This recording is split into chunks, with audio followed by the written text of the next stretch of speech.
பெருஞ்சோதி அருட்பெருஞ்சோதி தனிப்பெரும் கருணை அருட்பெருஞ்சோதி. பொய்யோர்க்கு நெசமில்லை, பேதைக்கு அறிவில்லை அப்படின்னார்.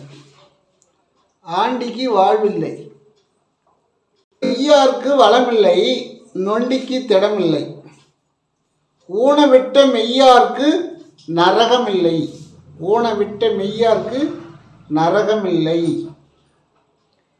வாதனை செய்யும் மனிதருக்கு மோட்சம் இல்லை.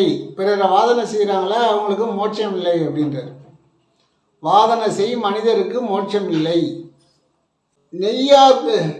நெய்யோற்றி எரிகின்ற இறைவனுக்கு இருள் என்பதே இல்லை. நெய் ஊற்றி எரிகின்ற விளக்குக்கு இருள் என்பதே இல்லை அப்படின்னு சொல்கிறார். அப்போ பொய், பேதமை, அறியாமை, கோபம், நொய்மை, சிடுசிடுப்பு இப்படி உள்ளவங்களுக்கு அவங்களுக்கு எந்தவித நன்மையும் இல்லை அப்படின்றார். தவித்தோருக்கு நரகம் இல்லை. என்ன சொல்கிறாரு? ஊன் வள்ளல்பெருமான் சொல்கிற நெறியிலே ஊனு தான். கொலை புலை தவிர்த்தியல் அப்படின்றார். அதே விடாமல் சில பேர் அதே விடலை. இன்னும் அவர் சொன்னதே ஒரு பங்கு கூட ஏற்றுக்கல. ஆனால் சர்மார்க்க சங்கத்தவரை பார்த்து அவங்க சரியில்லை இவங்க சரியில்லைன்னு சொல்கிறார். இவர் இங்கே என்ன சொல்கிறார்? ஊனை விட்டால் தான் நரகம், நரகம் இல்லை உனக்கு. ஊனை விடாத வரைக்கும் நீ நரகம்தான்றார். பிறருக்கு துன்பம் தரும்படி பேசுவோருக்கு அருள் இல்லை அப்படின்றார். அதாவது அவங்கவுங்க கருத்து அவங்கவுங்க தெரிஞ்சு பேசுகிறாங்களே தவிர அதை குறை சொல்லக்கூடாது. குறை சொல்கிறாங்கன்னா அவங்கக்கிட்ட நிறைய குறை இருக்குதுன்னு அர்த்தம். குறை இருக்கிறவங்க குறை தான் சொல்லுவாங்க. யார் யார் எந்த நிலையில் இருக்கிறாங்களோ அந்த நிலையில் தான் பேசுவாங்க. இவங்க சரியில்லை அவங்க சரியில்லைன்னா அவங்களே சரியில்லாதவங்க தான் அப்படி பேசுவாங்க. அதான் குறை உள்ளவங்க குறையாக தான் பேசுவாங்க, நிறைய உள்ளவங்க நிறைய பேசுவாங்க. அதான் சொல்கிறார், பொய்யாருக்கு அருள் இல்லை. இப்படிலாம் பொய் பேசுகிறவங்களுக்கு அருள் கிடையாது அப்படின்றார். நெய் விளக்கு எரிகின்ற பொழுது இருள் இல்லை. அப்போ நெய் விளக்கு மாதிரி இருக்கணும். வள்ளலார் சொல்கிறது என்னன்னு கேட்டால் 11 கண்டிஷன். அந்த 11 இருந்தால் தான் நீ அதில் சன்மார்க்க சங்கத்தில் அதி தீவிரமாக இருக்கிறன்னு அர்த்தம். இப்போ அதி தீவிரமாக அது போல் இருக்கிறவங்க ஒரு 20% பேர் தான் இருப்பாங்க. அதே சரியில்லைன்னு சொல்கிறவங்க நிறைய பேர் இருப்பாங்க. அது அவங்க சன்மார்க்க சங்கத்தை சேர்ந்தவங்க கிடையாது. ஏன்னா வள்ளல் பெருமானுடைய கருத்தை படிச்சுட்டு இது சரியில்லை இது சரியில்லை யாரும் சொல்ல மாட்டாங்க. உண்மையாக அந்த அருட்பா படித்தாங்கன்னா அவங்க குறை சொல்ல மாட்டாங்க. பிறரை துன்பப்படுத்துவோருக்கு மோட்சம் இல்லை, நரகம்தான்றார். அதுபோல் தவம் செய்ய வேணும் அப்படின்னு சொன்னால், ஆனால் அதான் சொல்கிறார், ஊனை விட்டோருக்கு மோட்சம் உண்டு, ஊனை விடாதவங்களுக்கு நரகம்னு சொல்கிறார். அப்போ ஊனை விட்டவங்க தான் தவம் செய்ய முடியும். அந்த தவத்துக்கு மெயினானது என்னன்னு கேட்டால் பழம். சித்தர்கள் காட்டில் பழம், காய், இலை இப்படி சாப்பிட்டு தான் இருந்தாங்க. அப்போ ரொம்ப ரொம்ப சாத்தியமான உணவு. அவங்க யாரையும் குறை சொல்ல மாட்டாங்க, அதை பற்றியும் யோசிக்க மாட்டாங்க. ஏன்னா அந்த உணவு அப்படிப்பட்டது. அப்போ உணவு நம்ம எதை சாப்பிட்றோமோ அதுவாக மாறிடும் உடம்பு. இப்போ ஆடு இருக்குதுன்னா ஆடு பொறாமையோடு தான் இருக்கும், கோழி பொறாமையோடு தான் இருக்கும். அது காக்கா மாதிரி எல்லாம் ஒற்றுமையாக இருக்காது. ஆடு கோழி எல்லாம் ஒற்றுமையாக இருக்காது. அப்புறம் அதை புசிக்கின்றவங்களுக்கு எப்படி இருக்கும்? அதுவாக தான் மாறுவாங்க, பொறாமையாக தான் பேசுவாங்க, பொறாமையாக தான் குறை சொல்லுவாங்க. அதாவது மாம்பழத்தை சாப்பிட்டா மாம்பழமாகவே மாறிடுமா இந்த உடம்புல. இந்த உடம்புல அந்த மாம்பழம் மாம்பழமாக மாறுமா. ரோஜா பூ சாப்பிட்டா ரோஜா பூவாக மாறுமா. அதுபோல் போராமை செய்யக்கூடிய ஊனை சாப்பிட்டா என்ன பண்ணும்? போராமை தான் கிடைக்கும். போராமை தான் பேசின்னு இருப்போம், அது நம்மளை மீறி வரும். அதான் என்ன சொல்கிறாரு, தவம் செய்கிறவங்க பழம் சாப்பிட்ணுன்ற. பழம் சாப்பிடும்போது அவங்களுக்கு சுறுசுறுப்பு இருக்கும். இந்த பொச்சரிப்பு போராமை, அவன் வளரக்கூடாது இவன் வளரக்கூடாது என்ற எண்ணமே வராது. எல்லோரும் சமமாக நினைப்பாங்க. ஏன்னா அந்த உணவுனுடைய பக்குவம் அது போல் பண்ணும், அது பக்குவத்தை கொடுக்கும். இப்போ ஒருத்தர் மது அருந்தாத வரைக்கும் நல்லா பேசுகிறாரு, மது அருந்துட்டு என்ன பேசுகிறாரு, அப்போ அதுவாக மாறிடுறாரு இல்லை. அவர் பேசுகிறதே எல்லாருக்கும் பாதிப்பு வர மாதிரி பேசுகிறாரு. அதுபோல தான் நம்ம எதை சாப்பிட்றோமோ அதுவாக மாறிடுவோம். இது எல்லா சித்தர்களும் சொல்கிறாங்க, வள்ளுவரும் சொல்கிறார். அதனால் வள்ளல் பெருமானுடைய கருத்து என்னன்னு கேட்டால், ஊனை விட்டோர் அப்படின்னு சொல்கிறார். அவங்க தான் ஃபஸ்ட்டு அதுதான் ஜீவகாரணன்றார். ஒரு ஜீவனை கொன்று சாப்பிட்டுட்டு நீ ஜீவகாரணம் பண்ணுறதுல புண்ணியமே கிடையாதுன்றார், 100% அதில் புண்ணியம் கிடையாதுன்றார். அவர் எப்பேற்பட்டவராக இருந்தாலும் அது புண்ணியம் சேராது அப்படின்றார். வெறும் பழங்கஞ்சி கொடுத்தாலும் சரி, ஜீவர்களை உண்ணாமல் கொல்லாமல் இருப்பவர்கள் பழங்கஞ்சி கூழ் கொடுத்தா கூட அவங்களுக்கு நன்மை உண்டாகும். பசியோடு வந்தவருக்கு பழங்கஞ்சாவது கொடுக்கவும் நேரீர் அப்படின்றார். பழங்கஞ்சாவது கொடுக்கணும் அப்படின்னு. அதுபோல் இப்போ விளக்கெண்ணெய் நாம் விலைக்கு ஏற்றுறோம், அது மாடும் பொறுமையாக இருக்கணும். அப்படியே சுடர் உயர கிளம்ப வராது, அப்படியே மினுக்கு மினுக்கு மினுக்குன்னு எரியும். அதில் தேங்காய் எண்ணெய் ஏற்றுறோம், நல்லா எரியும். நல்லெண்ணெய் ஏற்றுறோம், அது நல்லா எரியும். நெய் ஏற்றுறோம், அதுவும் நல்லா எரியும். ஆனால் பெட்ரோல் என்ன பண்ணும், அதை விட 100 மடங்கு அப்படியே எரியும். அப்போ சாத்வீக உணவு பெட்ரோல் மாதிரி நல்லறிவை கொடுக்கக்கூடியது, அண்டத்தில் இருக்கிற ஆற்றலை கொடுக்கக்கூடியது. சாதாரணமாக வெண்பூசணின்னு சொல்லுவாங்க. இது வெண்பூசணி. இது 80 விதமான நோயை குணப்படுத்துது. அது மட்டும் இல்லை, தவம் பண்ணுறவங்க இந்த சூஸ் சாப்பிடும்போது அவங்களுக்கு இந்த பொறாமை, இந்த கவலை, பொச்சரிப்பு, இந்த மனக்குழப்பம், தயக்கம், மயக்கம், இது எதுவுமே இருக்காதான். நம்ம சித்தர்கள்லாம் இதுதான் சாப்பிட்ருக்காங்க. அவங்க கடிச்சு சாப்பிட்ருக்காங்க, காட்டில் அப்படியே உடச்சி தேங்காய் சாப்பிட்ற மாதிரிலாம் சாப்பிட்ருக்காங்க, தோலை நீக்கிட்டு. நம்ம இதில் தோலை நீக்கிட்டு 2 வேளை ஒரு 200 மில்லி அளவுக்கு லேசாக உப்பு போட்டு சூஸ் போட்டு சாப்பிட்டு பாருங்கள். தவம் செய்கிறவங்களுக்கு இந்த போராமே இருக்காது. ஒருத்தர் மேலே போராமையாக பேசுகிறது, அவர் சரியில்லை இவர் சரியில்லைன்னு சொல்கிறது. அவர் சொல்கிறவர் தான் 100% சரியானவர் மாதிரி சொல்லுவார். ஏன், அவங்களுடைய மனநலம் அப்படி இருக்குது, அவங்க மேலே தவறு கிடையாது. ஆனால் இதை சாப்பிடும்போது போராமையே வராது. அண்டத்திலேருந்து ஆற்றலை 100% இழுத்து கொடுக்கக்கூடியது இது. இதை வேஸ்ட்டாக தெருவில் போட்டு உடைக்கிறாங்க. இதில் இருக்கிறது இதனுடைய மகிமை தெரியல என்னன்னு. தவம் செய்கிறோம், கண்டிப்பாக இது சூடு சமநிலையில் இருக்கும், உஷ்ணம் ஏறாது, மூடத்தை கட்டுப்படுத்தும், 80 விதமான நோயை குணப்படுத்தும். அது மட்டும் இல்லாமல் தவம் செய்கிறவங்களுக்கு மிக மிக மிக நல்லது. மனம் கட்டுப்படும், தேவையில்லாத சிந்தனைகள், குழப்பங்கள், மயக்கம் அதெல்லாம் எதுவுமே இருக்காது, தயக்கமே இருக்காது, சரசரசன்னு இருப்பாங்க, சுறுசுறுப்பாக இருப்பாங்க. இது ஆத்தூரில் இருக்கிற சகோதரெலாம் பார்த்தாக்கா இப்படி இதெல்லாம் சாப்பிட்டு ரொம்ப ரொம்ப சுறுசுறுப்பாக இருக்கிறாங்க. எறும்பு இருக்குதே, இரவும் பகலும் உழைக்கும் எறும்பு. அது என்ன உணவு சாப்பிடுது, சாத்வீக உணவு சாப்பிடுது. பறவைங்க இருக்குதே, இரவு எப்போ வேணாலும் இரவில் வீழ்ச்சிக்கும், தூக்கம் கால் தூக்கமாக தூங்கிட்டு இருக்கும். கரெக்டாக 3 மணி ஆனால் அது எழுந்துடும், நம்ம எழுப்புறதே இல்லை. ஏன்னு கேட்டால் வெந்தயம் சாப்பிட்டு போயிருக்கோம்.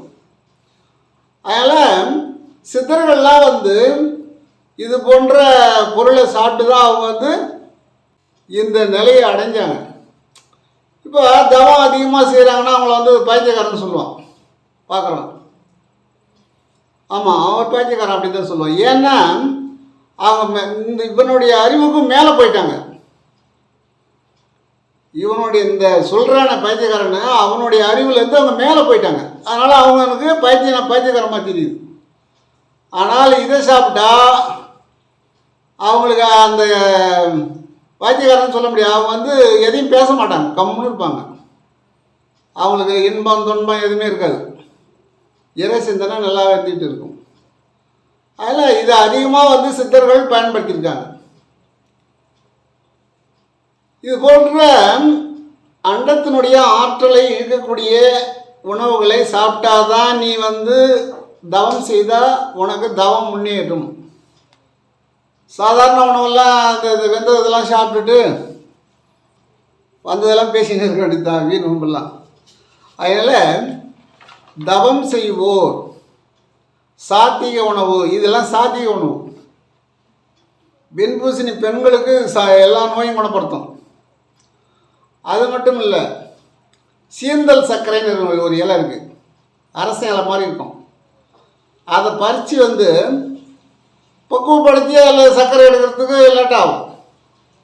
ஆனால் அந்த இலையை மட்டும் பறித்து அதை நல்லா மை போல் அரைச்சி ஒரு நெல்லிக்காய் அளவு மோரில் சாப்பிட்டு வந்தாலே போதும், இந்த உடம்புல இருக்கிற அனைத்து நோயும் கட்டுப்படும். அப்போ எங்கே இருக்க நோய் குணப்படுத்த நம்ம எங்கே போகணும்? டாக்டரை தேடி போக தேவையில்லை, வைத்தியரை தேடி போக தேவையில்லை. சாதாரணமாக எங்கேயுமே ஈஸியாக கிடைக்கக்கூடியது சீந்தல் கொடி. சுகரே சுத்தமாக இருக்காது, சுகரு இருக்காது, சுகர் ஓடிப்போம். சீந்தல் கொடியை 48 நாள் சாப்பிடணும். ஒரு வேளை சாப்பிட்டா போதும், ஒரே வேளை காலையில் சாப்பிட்டா போதும். மோரில் ஒரு வேளை மோரில் சாப்பிட்டாலே போதும். அவ்வளோ பெரிய உடம்புல இருக்கிற அனைத்து நோயும் கட்டுக்குள்ளே கொண்டாடக்கூடிய மூலிகை இருக்குது. இந்த கொடி நோயெல்லாம் எதுவுமே வராது. இப்போ சர்க்கரை நோய் அதிகமாக பரவிக்கிட்டே இருக்குது, அந்த சர்க்கரை பரவாது. அதே நாட்டு சர்க்கரை போட்டு சாப்பிடுங்க, ஒன்றும் நோய் வராது. சர்க்கரை நோய்க்கு இன்னொன்று இருக்குது, ஈஸியான மருந்து, பக்க விளைவு இல்லாத மருந்து, ரொம்ப ரொம்ப எளிமையாக கிடைக்கக்கூடிய மருந்து.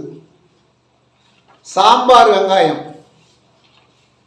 சாம்பார் வெங்காயம் காலையில் 2 வெங்காயம், மதியம் 2, சாயந்தரம் நீங்கள் எந்த ஆகாரம் சாப்பிட்டாலும் அது கூட அதை வச்சு சாப்பிடலாம்.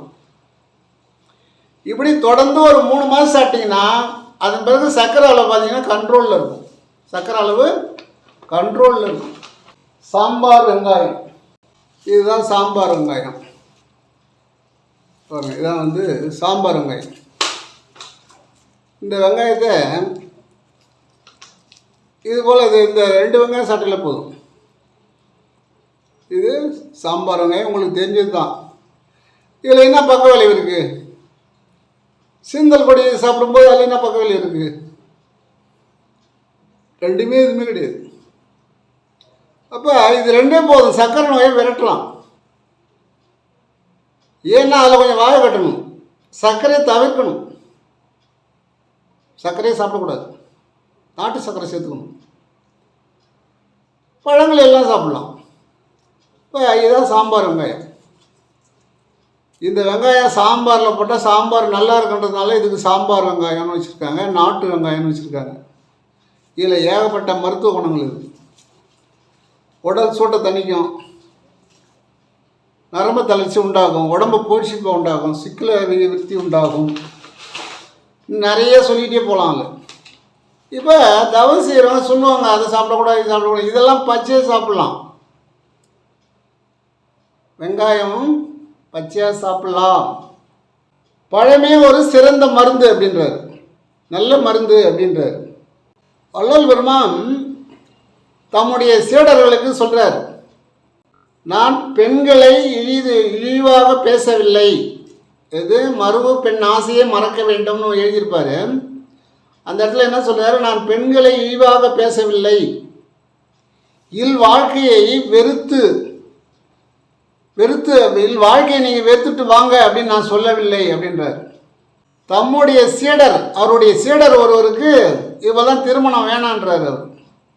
அப்போ சொல்கிறார், நான் திருமணம் செஞ்சுக்கிட்டேன், நான் விலைக்கு வந்துட்டேன், நீ விலகக்கூடாது, நீ திருமணம் செய்து கொள்ளலாம், திருமணம் செய்து கொண்டாலும் என்னை போல் நீ பயனடையலாம் அப்படின்னு சொல்கிறார்.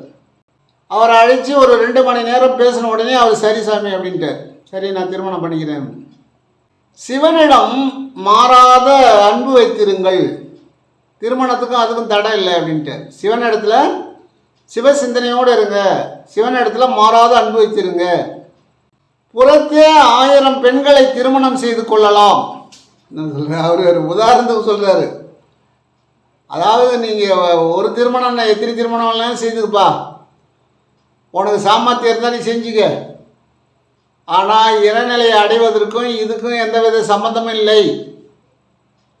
ஏன்னா இப்போ சிலர் அவர் திருமணம் செஞ்சுக்கோனான்னாரெலாம் சொல்லுவாங்க. உனக்கு திருமணம் செஞ்சு குடும்பம் நடத்த முடியலன்னா நீ விலகிக்கலாம், அது போய் தப்பு இல்லை. அதனால் நல்ல திருமணம் செய்து ஒரு குடும்பஸ்தனாக இருக்கக்கூடியவனை சந்நியாசமே கொடுக்கக்கூடாது, சந்நியாசமே கூடாதுன்றது. ஆணாக இருந்தாலும் பெண்ணாக இருந்தாலும் சந்நியாசமே கூடாது. அவங்க வாழ்க்கையை நம்ம கெடுக்கக்கூடாதுன்னு தான் சொல்கிறார். அதான் தன்னுடைய சீடர்களுக்கு என்ன சொல்கிறாரு, நீ 1000 பெண்களை கூட திருமணம் செய்து கொள், சிவ சிந்தனையோடு இரு அப்படின்ற.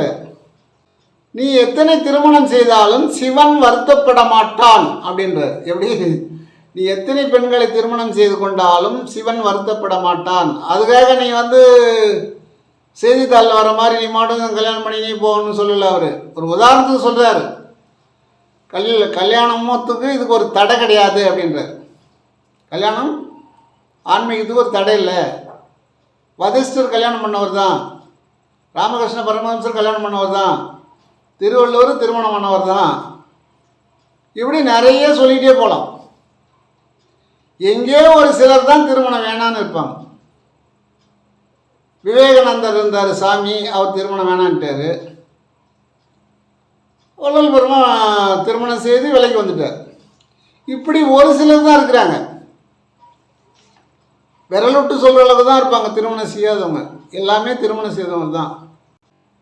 அதுதான் சன்னியாசமே கூடாதுன்றாரு. யாருக்குமே சன்னியாசம்லாம் கொடுக்காதுன்றார். சன்னியாசம் கொடுத்தீங்கன்னா அவனுக்கு ரொம்ப சேர்ந்துடுன்றார். அவனை சுதந்திரமாக விடு. ஒரு பறவை சன்னியாசம் வாங்கவில்லை, ஒரு சிங்கம் சன்னியாசமாக இல்லை, ஒரு புலி சன்னியாசம் வாங்குதா? அதுக்கெல்லாம் இறைவனுடைய அருள் கிடைக்கவில்லையா? சந்நியாசம்ன்றதே கிடையாது. அவங்கவுங்க மனப்பக்குவத்தை பொறுத்து அவன் திருமணம் அவங்க வேணும்னா செஞ்சுக்கலாம், வேணும்னா போகலாம். கட்டாயப்படுத்தி சன்னியாசம் கொடுக்கக்கூடாது, சன்னியாசமும் அவங்க வாங்கக்கூடாது. அதுதான் வள்ளலார் சொல்கிறார்.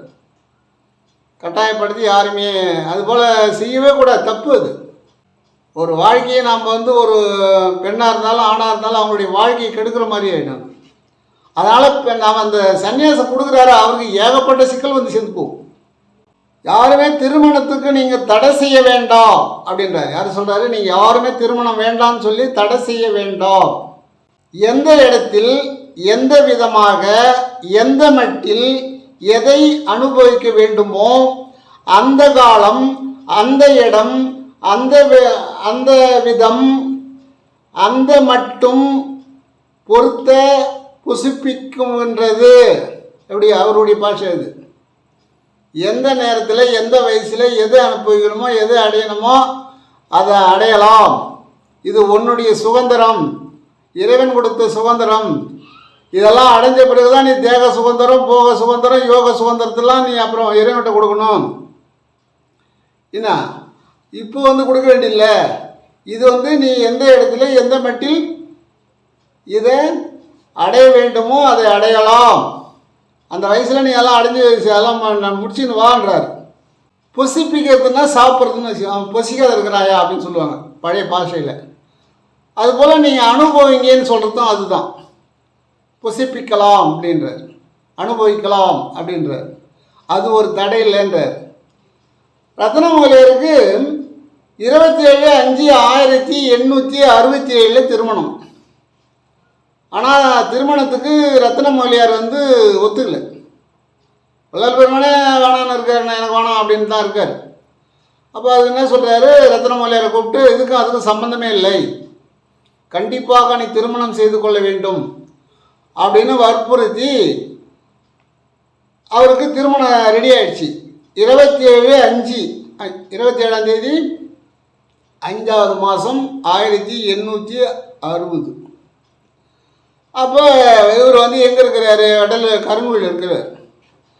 அவருக்கு தபால் அனுப்புகிறாங்க. சரி, நான் கண்டிப்பாக உங்கள் திருமணத்தில் கலந்துக்கிறேன் அப்படின்னு சொல்கிறார். ஏன்னா சம்மதிக்க வச்சவரே இவர் தான். இதுபோல் நிறைய சீடர்களுக்கு கல்யாணம் பண்ணி வச்சிருக்கார். திருவருள் சக்தியாக இருந்தால் நமக்கென்ன? நாமளே திருவருள் சக்தி தான், யாரையும் போய் நம்ம கடன் வாங்க வேண்டிய அவசியம் இல்லை. திருவருள் சக்தியாக இருந்தால் நமக்கு என்ன? சுதந்திரம் இருக்கிறது.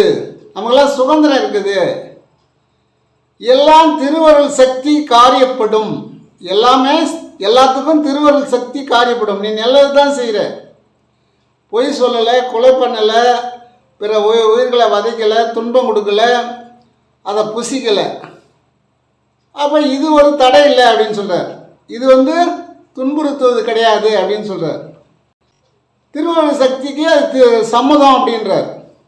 அதன் பிறகு ரத்னமொழியாருக்கு திருமணம் நடக்குது. ஆனால் வள்ளல் பெருமானுக்கு போக முடியல. அவர் ஒரு சூழ்நிலை. இதுக்கே தன்னுடைய இதயத்தில் இருக்கக்கூடியவர் ரத்னமொழியார். அப்படி உயிருக்கு உயிரான இரு உயிரும் ஒரு உயிராக இருந்தவர்கள் ரத்னமொழியார். ஆனால் அவருடைய திருமணத்துக்கு சம்மதிக்க வச்சது இவர் தான். அவரை கூப்பிட்டு அந்த திருமணத்துக்கு இவரால் போக முடியல. அப்போ ஒரு லெட்டர் எழுதுகிறார். சிரஞ்சீவி ரத்னமொழியார் அவர்களுக்கு அநேக கோடி வந்தனம். ஆண்டவன் திருவருளால் நீண்டாயில் தீர்க்காயில் தீர்க்க சுமங்கலியாக பெருவாழ் பெற்று நலமோடு வாழ வேண்டும். உங்களுடைய திருமணத்தை கண்டு கழிக்க எனக்கு குடுப்பனை இல்லை அப்படின்னு எழுதுறார். உங்களுடைய திருமணத்தை நான் நேரில் பார்த்து கண்டு கழிக்க எனக்கு குடுப்பனை இல்லை அப்படின்றார். அதை பற்றி வருத்த வேண்டாம். நான் இங்கிருந்தே திருமணத்தை கண்டு கழித்தேன். அங்கிருந்து வந்தவர்களை கேட்டு விசாரித்தேன். சென்னையிலேருந்து வந்தவங்களை கேட்டு விசாரித்தேன். தங்கள் சுப சரீர விவரங்களை அடிக்கடி தெரிவிக்க வேண்டுகிறேன். அதாவது உடம்புக்கு என்ன நேருதோ, உடம்புக்கு ஏதாவது பிரச்சனைனா அந்த சுப சரீரம் இருக்குது, உன்னுடைய சரீரத்துக்கு ஏதாவது ஒரு நோய் ஏற்பட்டால், ஒரு உபாதைகள் வந்தால் எனக்கு அடிக்கடி தெரியப்படுத்து அப்படின்னு சொல்கிறார். அடிக்கடி தெரிவிக்க வேண்டுகிறேன். இல்லறத்தில் இருந்தே துறவரம் செல்வது தான் மிக மிக சிறந்தது. அதனால் நீங்கள் சிறிதும் கவலை வேண்டாம். சிவ சிந்தனையோடு சர்வ சாகர்த்தியாக இருக்க வேண்டும். நான் சொல்கிறாரு, சிவ சிந்தனையோடு சர்வ சாகர்த்தியாக இருக்க வேண்டும்ன்ற. அதுபோல் இப்போ நம்ம தெளிவாக தெரிஞ்சுக்கணும். வள்ளல் பெருமான் சொல்கிறது என்னன்னு கேட்டால், போராமல் கூடாது. பிறர் வளர்ச்சியை பார்த்து நம்ம அந்த கொதிப்பாங்க சில பேர், அந்த இதே இருக்கக்கூடாது. யாரோ வளர்றான், அவனுடைய திறமை அவனுடைய இது அப்படி தான் இருக்கணும்.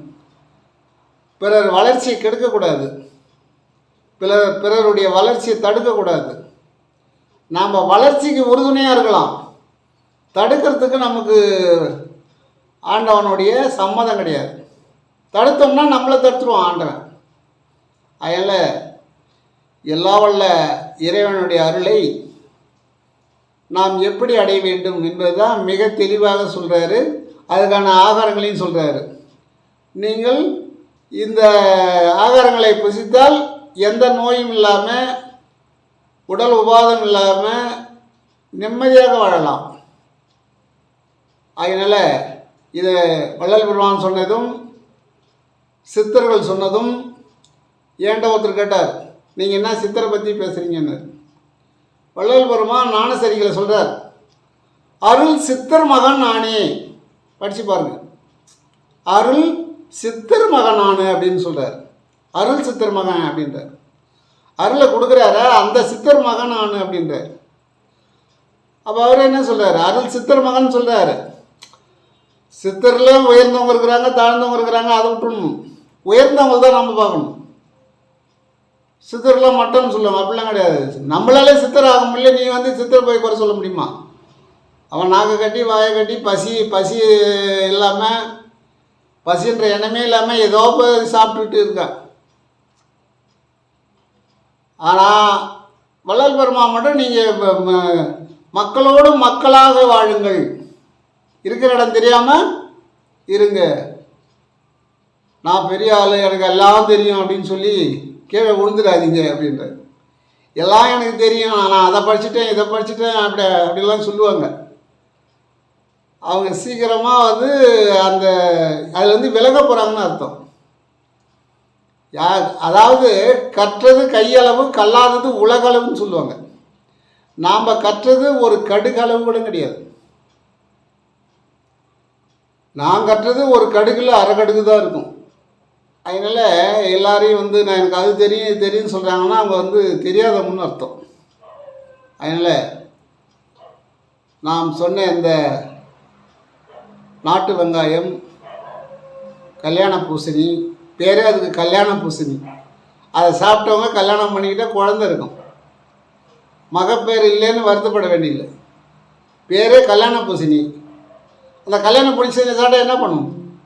அது எவ்வளோ காய் காய்ச்சி தள்ளுதோ அந்த மாதிரி உனக்கு எவ்வளோ வேணுனாலும் புத்திரங்க மழை செல்வங்களே நீ பெற்றுக்கொள்ளலாம். உன் விருப்பம்தான் அது. கல்யாண பூசணி பார்த்தீங்கன்னா ஒரு செடி வந்து கிட்டத்தட்ட 20 காய் 10 காய் கூட விடும். அது வளமான மண்ணை பொறுத்து இருக்குது. ஆனால் கல்யாண பூசணி அதுக்கு ஏன் பேர் வந்தது? அதை சாப்பிட்டவனுக்கு அந்த பெண்ணாக இருந்தாலும் ஆணாக இருந்தாலும் குறையே இருக்காது, எந்த வித தடையும் இருக்காது, மலடு இருக்காது, ஆண் மலடு பெண் மலடு இருக்காது. அதை நீக்குவது தான் கல்யாண பூசணி. நாட்டு வெங்காயம் சாப்பிடாதீங்கன்னு சொல்லுவாங்க. அது எப்போ வேகாத ஆகாரத்தெல்லாம் விட்டோம் அன்னைக்கு. அது பால் தான் சாப்பிடக்கூடாது. பால் சாப்பிட்டா அது அதனுடைய அறிவு வரும்னு சொல்லுவாங்க. அது உண்மைதான். அதுக்கு மாட்டுக்கு 5 அறிவுனா அந்த அறிவு நமக்கு வரும். ஏன்னா நம்ம 6 அறிவில் வரும். பால் சாப்பிட தான் கூடாது. அதுக்கு பதில் வந்து மணிலா இருக்குது, பச்சை மல்லாட்டை பயிறு. நைட்டு ஒரு 10 பயிர் ஊற வச்சுட்டு காலையில் சாப்பிடுங்க. ஒரு இந்த பச்சை பயிர்னு இருக்கும், பச்சையாக இருக்கும் அது பார்க்குறதுக்கு. அதில் சும்மா ஒரு 10 கிராம் ஊற வச்சுட்டு அது கூட சாப்பிடுங்க காலையில். இரவு ஜீரகத்தை ஊற வச்சு காலையில் ஒரு 50 மில்லி சாப்பிடுங்க. பிபி இருக்காது, உடம்பு வலி இருக்காது, உடம்பு கை கால் குத்தல் குடைச்சல் எதுவுமே இருக்காது. அப்போ இதெல்லாம் ஈஸியாக மெனக்கிட்டு நம்ம சாப்பிடணும். இதெல்லாம் ஒரு கஷ்டமான ஏதாவது பொருள் கொடுத்து வாங்க போகிறோமா? ஒரு 5000 10,000 கொடுத்து வாங்க போகிறோமா? இல்லை 1000 ரூபாய் கொடுத்து வாங்க போகிறோமா? சும்மா ஒரு 10 ரூபாய்க்கு வாங்கினாலே போதும். ஒரு 100 ரூபாய்க்கு இந்த பொருளை வாங்கினாலே போதும். இப்போ இந்த பூசணிக்காய் வந்து 40 ரூபா, வெங்காயம் 40 ரூபா, அது வரும் ஒரு வாரத்துக்கு. ஒரு வாரத்துக்கு எவ்வளோ செலவாகுது? 80 ரூபா தான் செலவாகுது. சீரகம் ஒரு 20 ரூபா 100 ரூபான்னு வச்சுங்க. மாதத்துக்கு 400 ரூபா தான் செலவு. ஆனால் 4 லட்சம் செலவு பண்ணாலும் உன்னுடைய நோயை குணப்படுத்த முடியாது. அப்படி நோய் இல்லாமல் இருந்தால் தான் தவநிலையை அடைய முடியும். இல்லைன்னா மட்டும் இப்படி உட்காந்து பார்த்துட்டு ஐயோ கையை குடையுது காலை குடையுதுன்னு அப்படி தூங்கி வந்துட்டு வந்துட வேண்டியதான். தூங்கியே விழக்கூடாது, நேராக நிற்கணும், எந்த வலியும் இருக்கக்கூடாது. அப்போ வலி நீக்கணும்னா சீரகம், உடம்பை சீராகக்கூடிய சீரகத்தை சாப்பிட்டாலே நாம் சீராக இருக்கலாம், என்றும் இளமையாக இருக்கலாம். என்றே எண்ணினும் இளமையோடு இருக்க நன்றே தரும் ஒரு நாணமா மருந்து. என்ன நாணத்தை தரக்கூடிய மருந்து எங்கே இருக்குதுன்னா சீரகத்தில் இருக்குது. நாணத்தை தரக்கூடிய மருந்து எங்கே இருக்குதுன்னா நாட்டு வெங்காயத்தில் இருக்குது. நாணத்தை தரக்கூடிய மருந்து எங்கே இருக்குதுன்னா கல்யாண பூசணியில் இருக்குது. இன்னும் நிறைய இருக்குது. இதை மட்டும் சாப்பிட்டாலே போதும். இதை சாப்பிட்டு வந்தாலே உடம்பு சீராக இருக்கும். வள்ளல் பெருமான் என்ன சொல்கிறாரு? எந்த மட்டில் எந்த விதத்தில் எந்த நேரத்தில் எதை அனுபவிக்க வேண்டுமோ அதை அனுபவித்து வாருங்கள். ஊன் மட்டும் தவிர்க்க வேண்டும். ஊன் மட்டும்தான் தவிர்க்கணும். பிற உயிர்களை கொண்டு சாப்பிடக்கூடாது. அதுதான் போராமல் இருக்கக்கூடாது. பிறர் வளர்ச்சி கெடுக்கக்கூடாது. பிறருக்கு துன்பம் தரக்கூடாது. இதுதான். இது இருந்துட்டாலே, இது நம்ம சொல்கிற ஆகாரத்தை சாப்பிட்டாலே தவம் நல்லாக இருக்கும், தவம் வளமாக இருக்கும் என்று சொல்லி இதோடு நிறைவு செய்கிறேன். அருட்பெருஞ்சோதி அருட்பெருஞ்சோதி தனிப்பெரும் கருணை அருட்பெருஞ்சோதி.